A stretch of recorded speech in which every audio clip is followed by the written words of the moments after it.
Boneless chicken मलाई हांडी की रेसिपी लेके आई हूँ। सारे इंग्रेडिएंट जो हैं वो आपके पास घर में अवेलेबल होंगे। कोई काजू नहीं है, कोई क्रीम नहीं है। मुकम्मल रेसिपी देखें ताकि आप लोग भी घर में बना।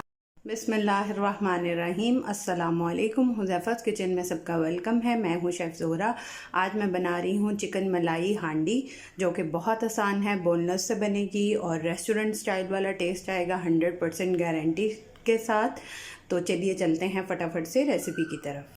जी, तो मैंने एक लार्ज साइज़ में जो है वो प्याज ले लिया है और उसको मोटा मोटा कट कर लिया है, और 3 अदर टमाटर लिए हैं, उनका छिलका रिमूव करके और उनको हाफ कट कर लिया है। जी, तो अब जो है वो हमने लेना है 5 टेबलस्पून कुकिंग ऑयल। बिस्मिल्लाहिर्रहमानिर्रहीम। और इसको गर्म होने देंगे।